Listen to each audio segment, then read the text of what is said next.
have the privilege to welcome Peter Filkins to Poem Present today. I'm Phil Bowman from the Music Department and Chair of Jewish Studies, and we're also pleased that Peter is with us this week. Tomorrow at 4:30 in this very room for the annual Gasset Lecture, and you're all invited. He'll talk about some of his own translation work, and I guarantee that it will be an experience that you will be glad that you availed yourself of it. There are many reasons I take great pleasure in introducing Peter Filkins. He joins us this week for two special events. Today's reading at Poem Present, and tomorrow for the annual Gasset Lecture in the Arts of the Holocaust. There are many reasons I take great pleasure in introducing Peter Filkins. He brings a distinguished career as poet and translator to Chicago, with undergraduate studies at Williams College and graduate studies at Columbia University. His imagination and work have been supported by distinguished fellowships, a Fulbright at the University of Vienna from 1983 to 1985, most recently a Berlin Prize at the American Academy in Berlin. Since 1988, he has taught at Simon's Rock College of Bard. There are many reasons I take great pleasure in introducing Peter Filkins. His own published poetry has appeared widely, with two notable collections, What She Knew from 1998 and After Homer from 2002. The counterpoint, the Mehrstimmigkeit, or multiple voices, of his own poet's voice comes from the voices of others, whom he translates passionately, indeed passionately, in ways that a poet best translates. He gives voice, most notably, to the poetry of Ingeborg Bachmann in Songs in Flight from 1994, but now again in a new edition that has just appeared or is in the process of appearing. There are many reasons I take great pleasure in introducing Peter Filkins. In fact, my daughter, Andrea, had the pleasure of introducing him even before I had the pleasure, writing Peter's short biography for the Berlin Journal. There is special pleasure always gained by following in the footsteps of one's daughter. The father of two daughters, Peter knows this pleasure intimately himself. There are many reasons I take great pleasure in introducing Peter Filkins. He writes poetry whose texture is at once spare and dense with the presence of others, those voices, that Mehrstimmigkeit, which invite us to listen with him, even to interweave our voices with those of others. In so many of his poems, we are struck by his unselfishness, for these are poems about self and others, those who went before and who go before us now. How richly the simplest melody of each individual line, Homer's epic, Aretha Franklin's timeless song, finds its way into the richest chorus. There are many reasons I take great pleasure in introducing Peter Filkins. My musician's conceit gives me pleasure, for Peter's is a poetry of music. Music is a metaphor in his poetry. With music, his poetry sings from the pages. Music and poetry join, again through the unselfishness and unotherness of a poet and translator and father. There are many reasons I take great pleasure in introducing Peter Filkins.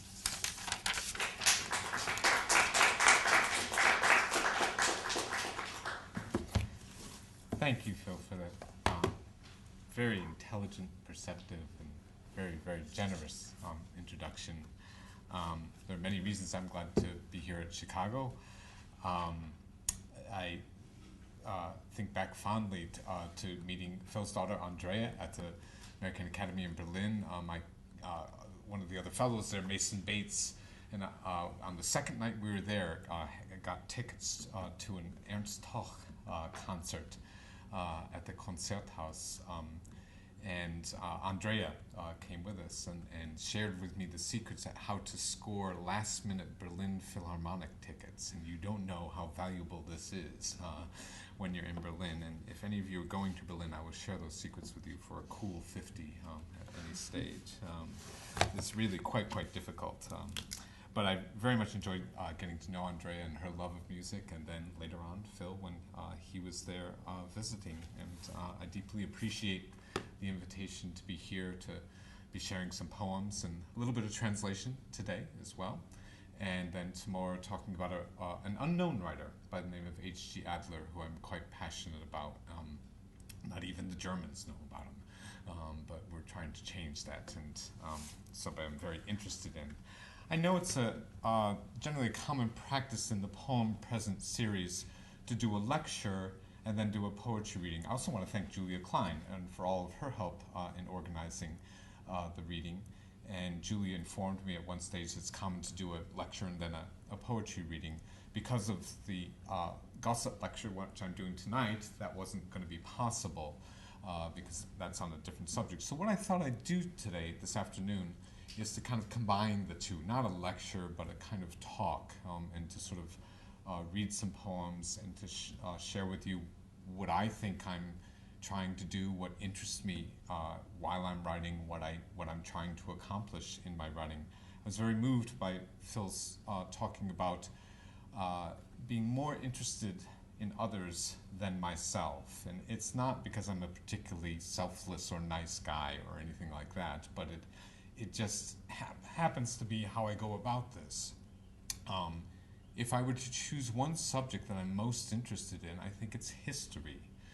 It's always been my favorite subject. I was not a history major or anything like that, but even as a boy, it was my favorite kind of reading, was to read about others. And of course, by reading about others, we're really trying to read about ourselves, and all of the great deal of traveling that I've been fortunate to be able to do. Translation has given me those opportunities, and I've always said when you live in another culture, you learn something about that culture, but you really are learning about this culture, and when you return home, and that which you carry with you everywhere you go. And that's my sense in poetry. Let me just begin with a poem that I think reflects that, or how that kind of happens for me, how I find myself sort of turning towards history. A few years ago, I was at the MacDowell Colony in the house where Porgy and Bess was written, actually, and that sort of sets your skin aflutter when you first walk in the door and realize that's what happened in that house. And nonetheless, it's a beautiful little house, not a cabin really, which sits right along a road. And I was at my desk working. This was in the wintertime in January, 10 degrees below, freezing cold. And I look up and look out the window, and here's a fellow running down the street, jogging, at 8 o'clock in the morning. And when you're lost in writing and poetry, things suddenly seem very odd to you. And I just sort of said, why is this guy running? I mean, this is 10 below. I mean, he must be crazy. And this poem eventually worked itself out. And you'll see, I think, how history comes into it. Man running. Outside my window, a man running.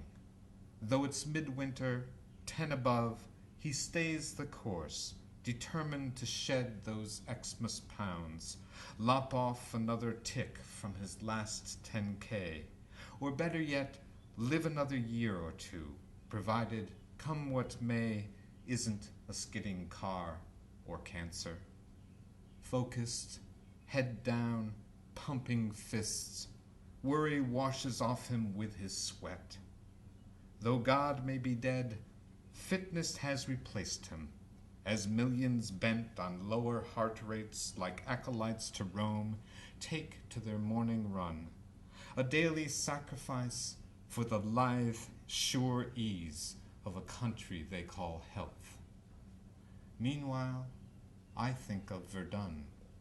Men, boys really, gone over the top, and through jagged wire to run forever and a mile, never to stop, or know, or breathe the scent of pine, fresh fallen snow, or see the expanse of sunlight arrested by an icy road on which we've been running, since. I think it's a fair description of what often happens in the poems, or even life. I find myself looking at present reality and sort of shifting to a historical reality. Often, it has, in the last couple of years, it seems to be something attached to World War I, which kind of fascinates me, much more than World War II, although that of late has come more to the forefront.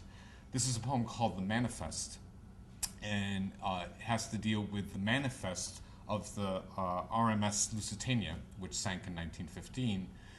It has always been a debate as to whether or not the Lusitania was actually a weapons ship disguised as a passenger ship. And that's the reason, and the Germans knew this, and that's the reason that the German U-boats sank the Lusitania at the cost of 1,500 lives just off the coast of southern Ireland in 1915. The manifest is that piece of paper which lists all the goods in a ship's or an airplane's hold. It's the last thing that goes onto a boat or an airplane, cargo plane, before it leaves port. And there's one copy in the port and one copy on the vessel. And obviously the copy of the Lusitania, on the Lusitania, was lost with Lusitania. And the copy that was in New York before it left disappeared for many, many years and was found in FDR's papers many years after his death. And this poem deals with the manifest of the Lusitania. And these are all facts taken from the manifest, from a book by Colin Simpson called The Lusitania. The Manifest. When the great ship sailed, no one could know that Mrs. Matthews would win the ladies' potato race.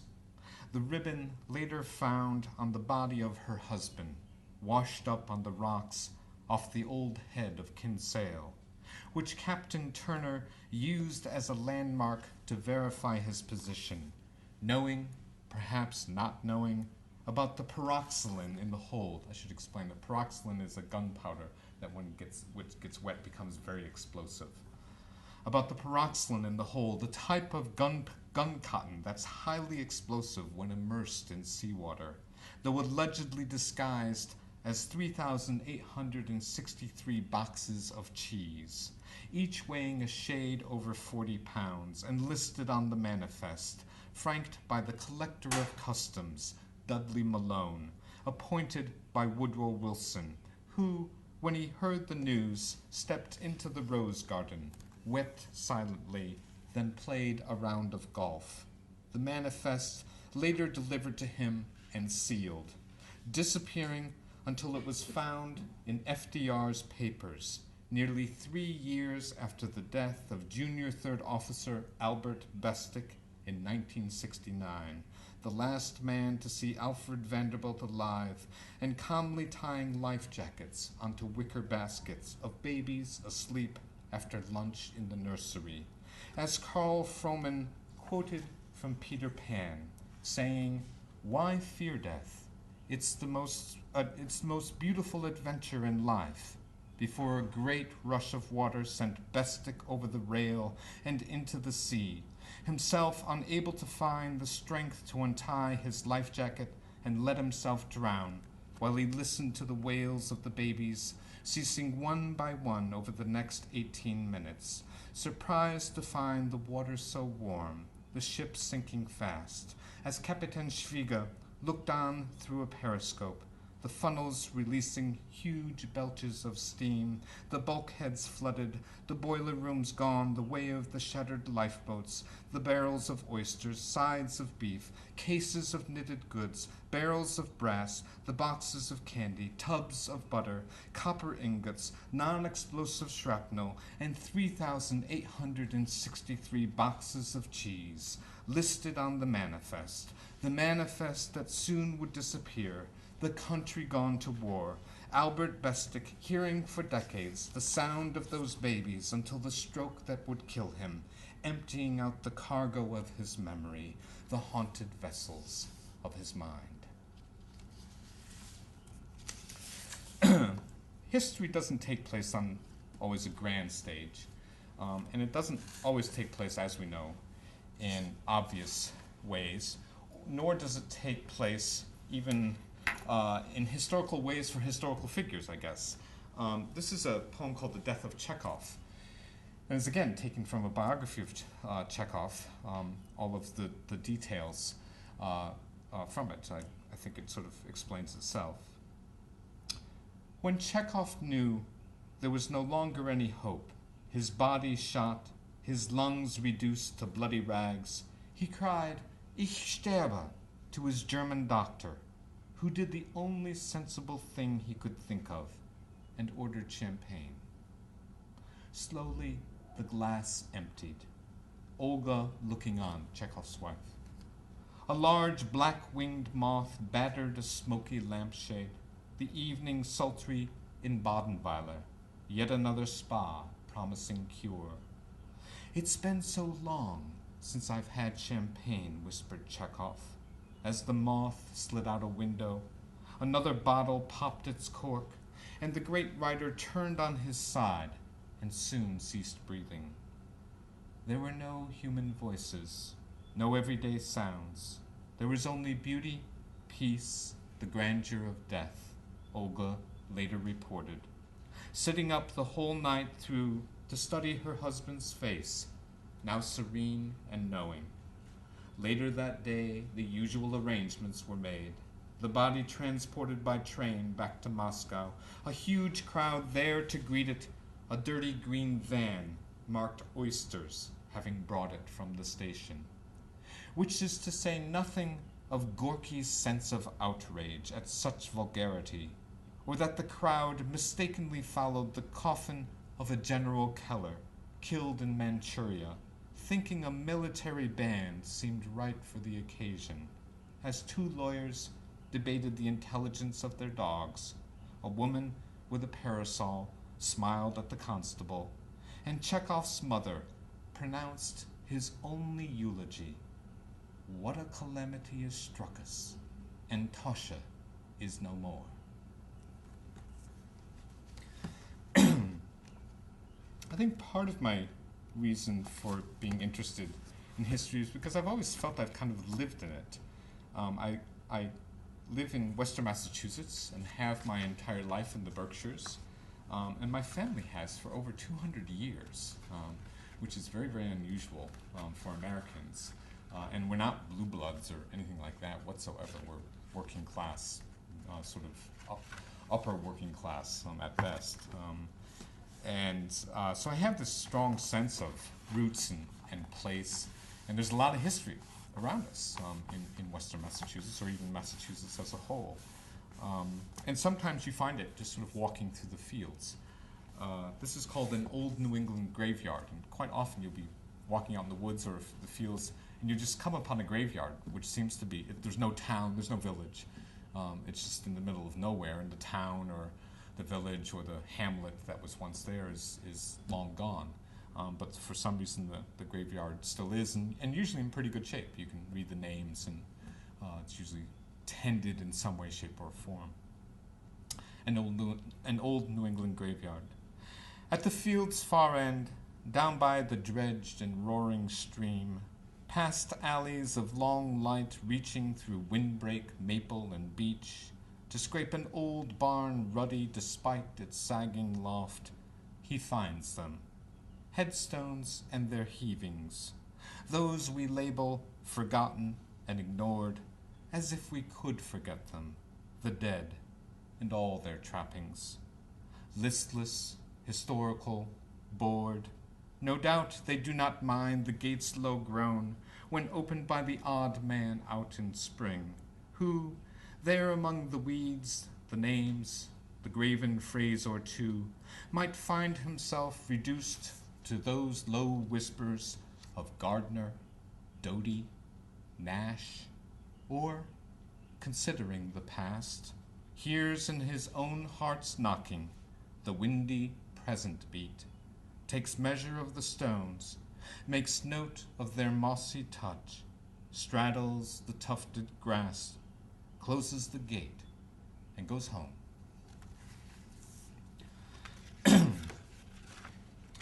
It's a poem that I don't, that's the funny part, I kind of don't sit down and, if historical events happen in the present, I don't sit down and say, oh, well, this is sort of made for me, I write poems about history, I'll do that. But this is one of the few exceptions to that. This was the 1992 Gulf War, Iraq War, the first one. I remember coming home, and this was the first time we came home and turned on CNN and watched precision bombs go into buildings. And this was sort of the evening's, quote, entertainment. And it was quite shocking. People talk about Vietnam being the first television war. Well, in some ways, the first Iraq war was the real television war. I mean, it was just the sort of the real video war. There weren't people. There weren't bodies. You just sort of saw these implosions and could sort of hear the patriotic roar in the background. It was kind of very disturbing, and it gave rise to this poem called Dominion. Dominion ranges a blouse's perfect pleat, sets ice to groaning on a frozen lake, shifts the fire log, the tectonic plate, topples the card house into a heaped mistake. And our Dominion, each whirring, well-lit home oiled by earth and seabed, the constructed heaven the bank claims that you own? Think of the bomb dropped on a blacked-out city, film at 11, the little crucifixion of a missile sights. Then watch it set off the beautiful implosion two lovers might feel beneath ecstatic rubble. Think of the desert, moonless, the map's gridiron, the coordinates a soldier marks on fishnet thighs. Then count your lucky stars, count your troubles. Sometimes you write a poem and history takes it over. Or sometimes history takes over a work of art. Deutschland, Haydn's Deutschland, Deutschland, right, is the great example of that. This is written long before 9/11, but I think just has an unmistakable kind of echo with that, as do many works of art. That doesn't, I'm not special in that. That's art's job. It puts its ear to the ground and can hear things that not even the makers know that they're hearing at the time. It's called Anthem for the Victims. I would have saved them if I could, but I didn't know. I wasn't there. The time wasn't right, conditions not good. Something somewhere got misunderstood. We'll never know just when or where. I would have saved them if I could. Living here in this neighborhood, it's hard to imagine. It seems unfair. The time wasn't right, conditions not good. But that's no excuse. Someone should have had the decency to care. I would have saved them if I could. Of that I'm sure, but knock on wood, it ain't me or you that's lying there. The time wasn't right, conditions not good. But are they ever? I wish they would stop all this talk of who, what, where. I would have saved them if I could. The time wasn't right, conditions not good.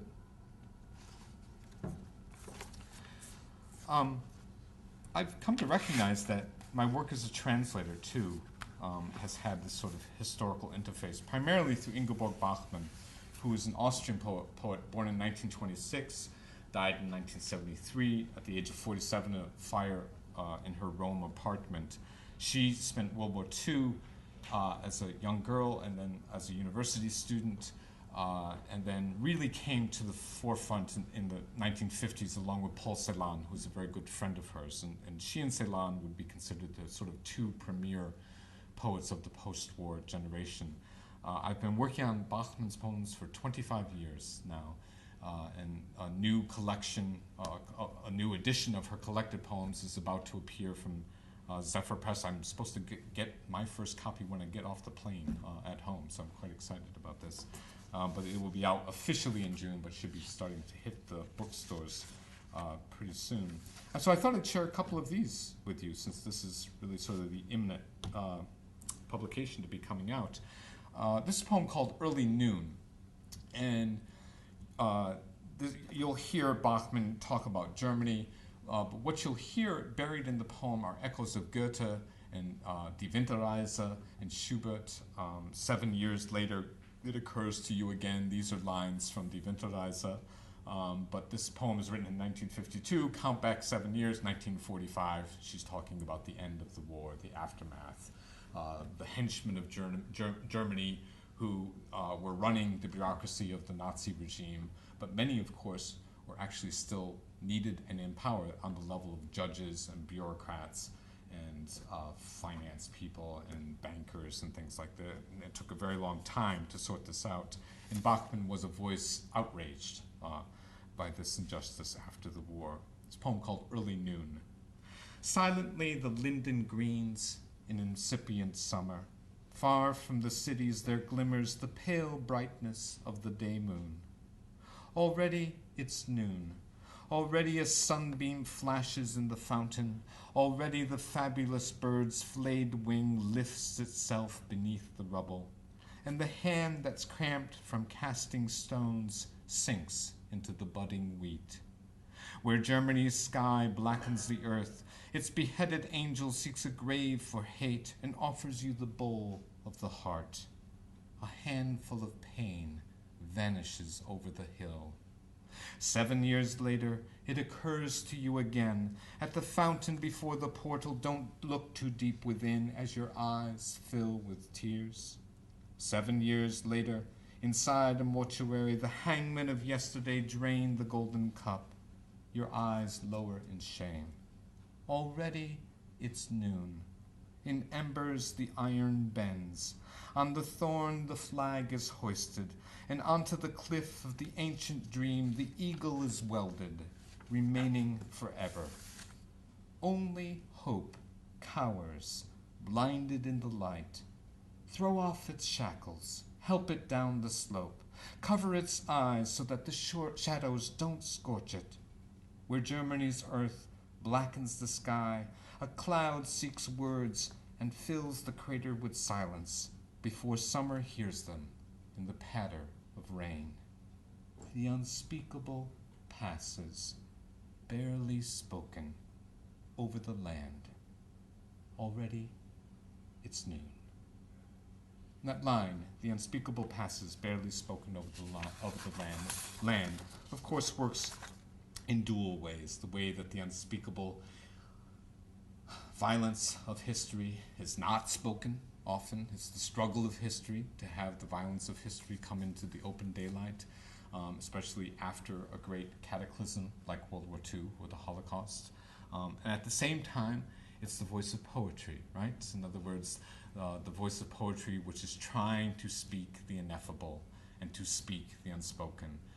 So it's always a dual nature in Bachmann between despair and hope always kind of just barely wins out in the end. Why? Primarily because of language. It's a poem called Exile. I am a dead man, and it's a man, very clearly in German. It's very interesting. Bachmann will often write in the voice of a man, and she does this in her later fiction. I am a dead man who wanders registered nowhere, unknown in the prefect's realm, unaccounted for in the golden cities and the greening land, long since given up and provided with nothing, only with wind, with time, and with sound. I, who cannot live among humans. I, with the German language, this cloud around me, which I keep as a house, pressed through all languages. Oh, how it grows dark, those muted, those rain tones. Only a few fall. Into brighter zones, it will lift the dead man up. When you translate this poem, you get to, or even read it, you get to the bottom and say, it will lift the dead man up. What is the it? In the German, you trace it back, and because of the gendered nature of the articles of German, you sort of do this kind of treasure hunt back through the poem, looking for a feminine singular noun, and the only one is die deutsche Sprache, and it's die deutsche Sprache, which will lift the dead man up, or language itself, die Sprache itself. And I think that it's my attraction. It's part of that musicality that Phil was referring to in introduction.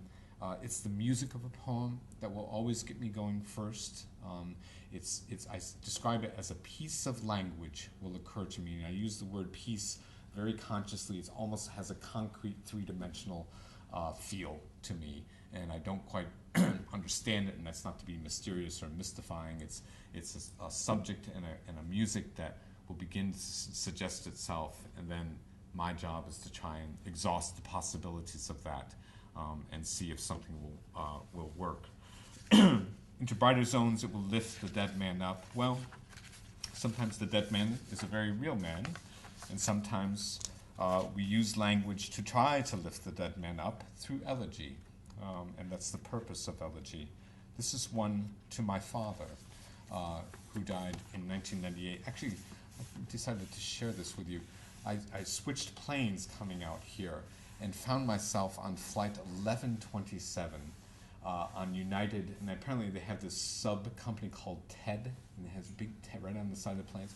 Well, 1127 is my daughter's birthday, my twin daughter's birthday, November 27th. My father's name was Ted. And I thought, well, this is going to be a good day. I mean, this is, poets sort of notice things like that.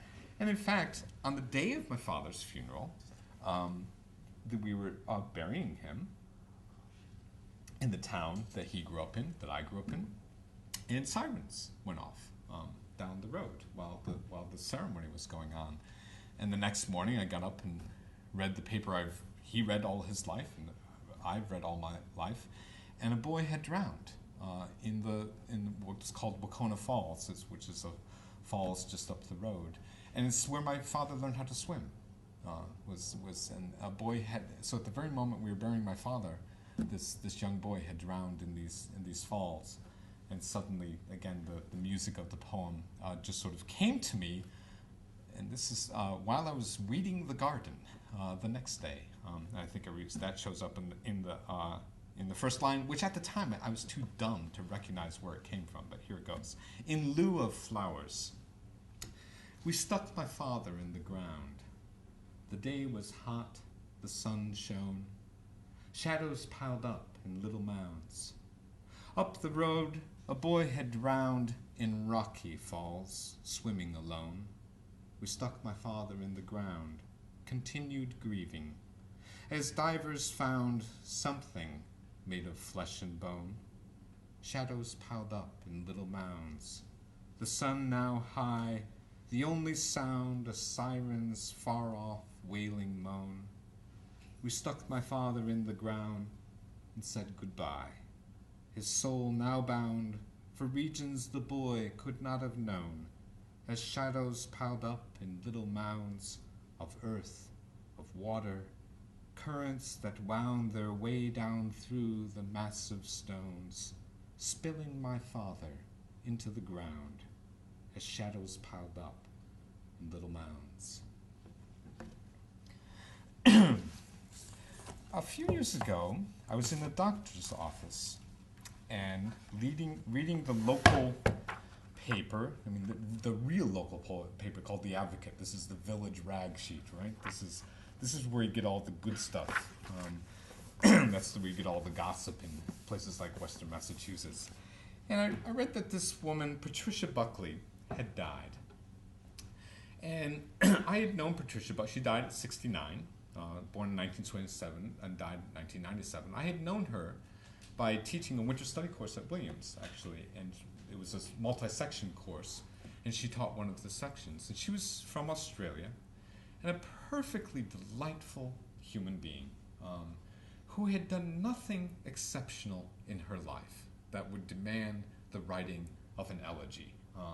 In other words, and I'm not saying anything negative about her. She had raised the family. She had worked as a secretary at the UN for many years, was very excited about that, had earned a master's degree over several summers at the Middlebury English School, and finally had, in her retirement, had a chance to teach one of these sections of this course at Williams, and was extremely steeped in literature, and just an absolutely delightful person who I just liked. And it was one of those things, I was sitting in the doctor's office reading the Village Rag and seeing that we were not close enough for me to have known, that no one would have called me up and said Pat died or anything like that. And it's when you see an obituary, you go, oh, just sort of, oh my dear, oh my gosh, what a shame. That's terrible. And it suddenly occurred to me, how do you pay homage to that? In other words, if we're talking about history, that too is history. How can you take that little reaction of, oh my gosh, and make that? I mean, why wouldn't you want to, right? I mean, there's some of the most genuine feelings that we have. And so this took me a number of years. It's simply called Passing Elegy. Gentle, kind, somewhat nondescript, words describing you seem almost pat, following the oh my God that slips out suddenly in the empty waiting room. Itself testament enough, involuntary, apt to raise no tear or unnecessary gloom among the coats and hats, the silken flowers. And yet I knew you, liked your graceful wit, your swimming Aussie charm so out of place in New England's chill reserve. Even your obit is reticent, forgotten in the heap of money, life, and time, as if embarrassed by the piped-in music, the battered, cheap, fluorescent light, like so much influenza. Stranded here, nursing an aching back in icebound winter, I hear the seconds tick their sleet against the punctuated black of this homey tomb's each frozen window pane, where, midwinter, 5:30, even the air seems sick for a field in summer, the plaintive sweet refrain in some lofty elm of a Phoebe's falling trochee, being, right now, the memory that is you, dignified, calm, mentioning a little cancer, the last we talked, as if you'd just come through a bout with shingles, minor renovations, or no more than a spell of lousy weather.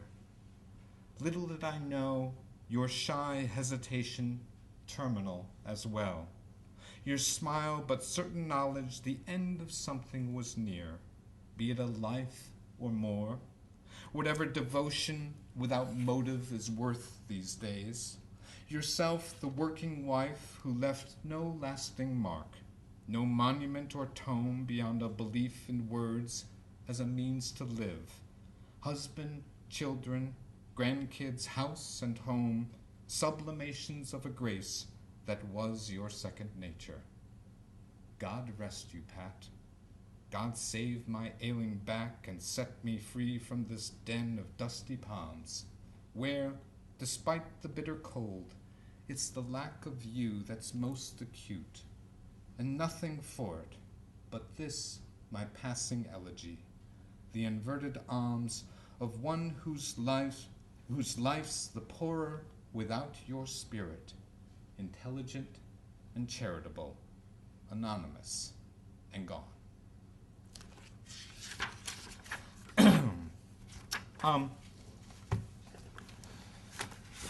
I'm not this really depressive fellow who sits around thinking about history, so this is a bit more fun. It's a poem called Beet Weeding. And often people who've read this poem will say something like, oh, I like your poem Beet Wedding. And I don't correct them. And you'll see, my wife and I tending a garden. And I don't know if you have planted beets, and this will be coming up in a few weeks' time. You plant beets, and then you have to go through and pull out every second one after a couple of weeks. So they're about 2 inches high, the green. And because otherwise there's no room for the beets to actually grow.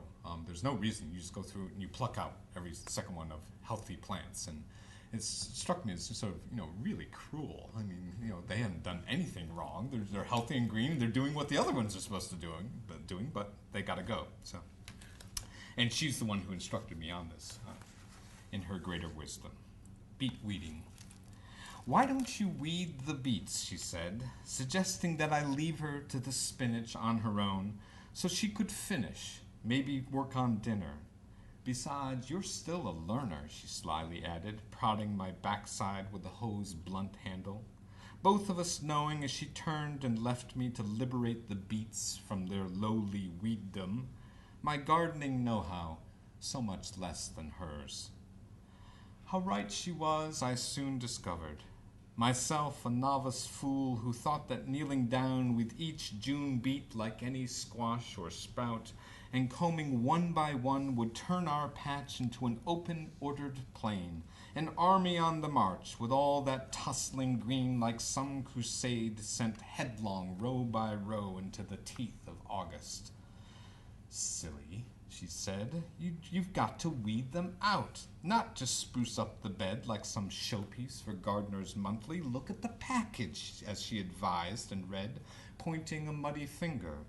When plants are 5 to 6 inches tall, remove each second one, preferably the weaker sort, in order that enough space lies between, about 4 inches, for rest to thrive and grow. 'Cause if you don't, we'll have no beets at all, but just a heap of crowded bitter greens. I simply didn't know, as she went off across the yard and in to clang, chop, boil, and sizzle at our dinner, that gardening could come down to this.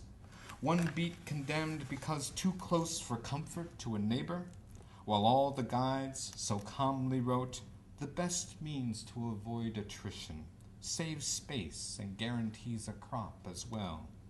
As if some beet might nod approval, quiver, shake, then see the common good. Like some thick god, I bent and worked alone as evening fell across the hillside, field, and river, then heard her call and saw her wave me in to quit, wash up, help her set the table. Lesson learned? She asked, and smiled, arranging the flowers, plates, and silver, as I sat down, beet-dazed and weary, and told her that I loved her.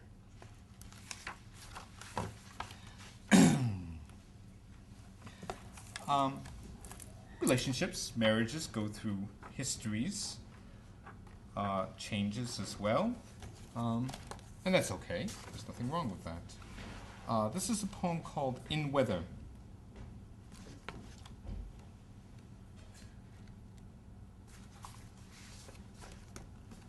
My wife and I lived for a few years in a converted sheep barn, which was fantastic. It was lovely. And it was this 18th century sheep barn which had hand-chiseled beams, which creaked a lot, especially in winter, especially when there was snow on the roof. In Weather. Love is the answer we give back, waking to snowfields frozen blue. Weight-bearing beams expand, contract. A mottled sky, our almanac, promises cold for a month or two. Love is the answer we give back. Until the dusk, the light gone slack, the troubled wind in the chimneys flew.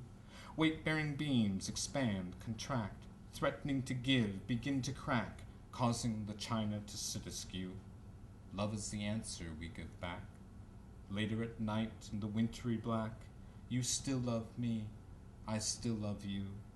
Weight-bearing beams expand, contract. Together in bed, lying back to back, what warmth there is we feel as two. Love is the answer we give back. Weight-bearing beams expand, contract.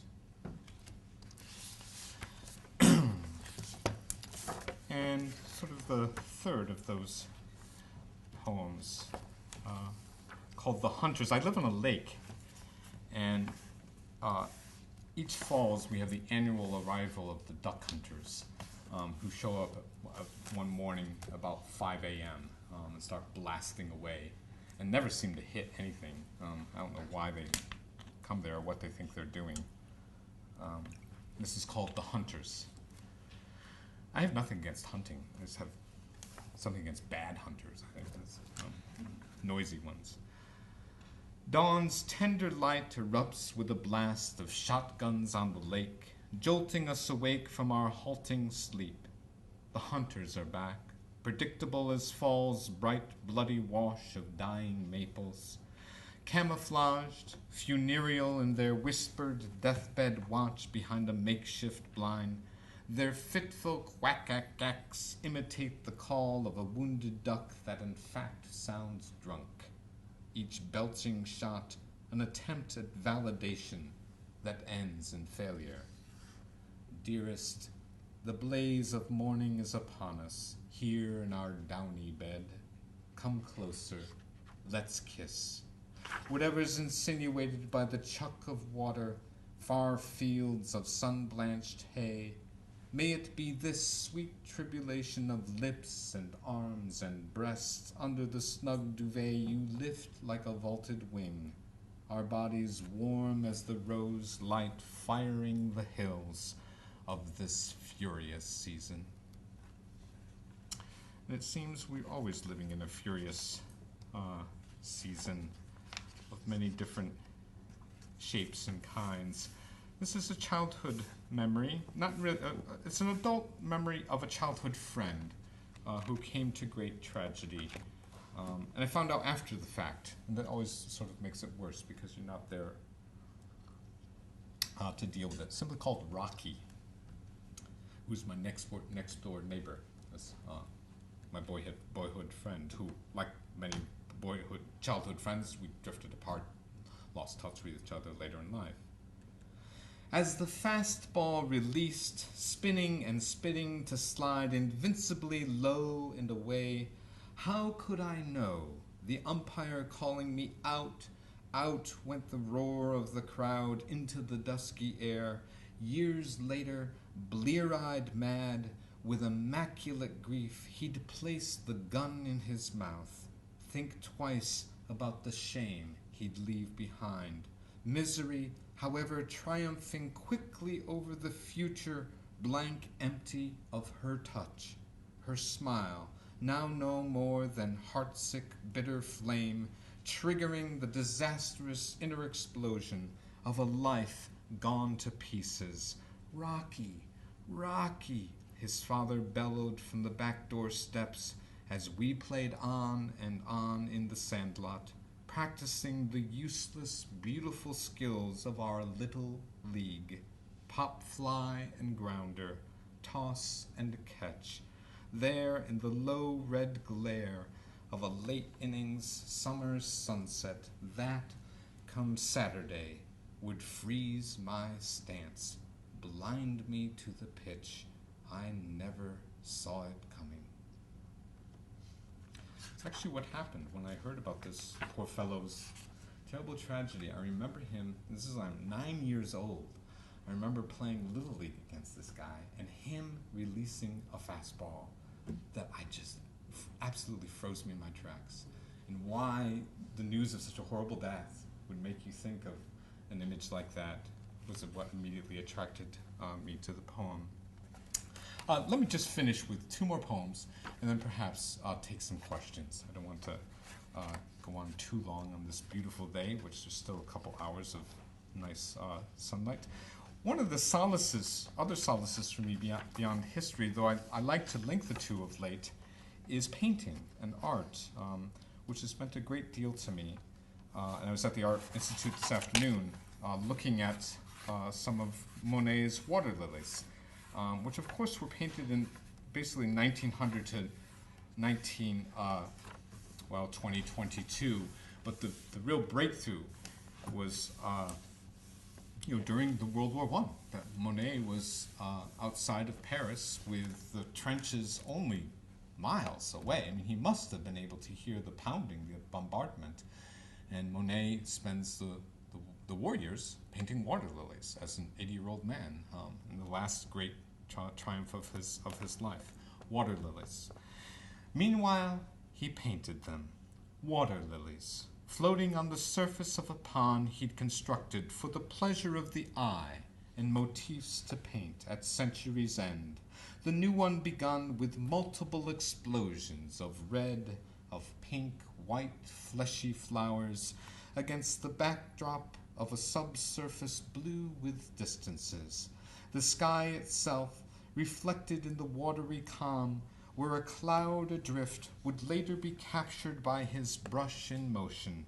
Each day in the studio, another one spent to the echo of guns bombarding the trenches, pummeling the sun, erupting in billows of acrid black smoke upon a horizon no longer present but subsumed, erased, immersed as he was in the fusion of light and water, flowers afloat on the air beneath a willow and its weeping, our only perspective in a lost world lost to bottomless translucency, the eye that sees it, and the intractable sun.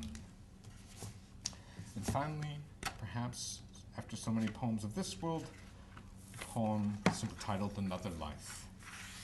Another life floats on the wind outside my window, a storm advancing on tall bent trees, where children run at sunset across the new-mown grass as the sky shifts pink to gray in the painting of a woman who stands naked in a room, nothing before her but the immediate city, and just beyond, what she knew was sky, was open sea. Thank you very much.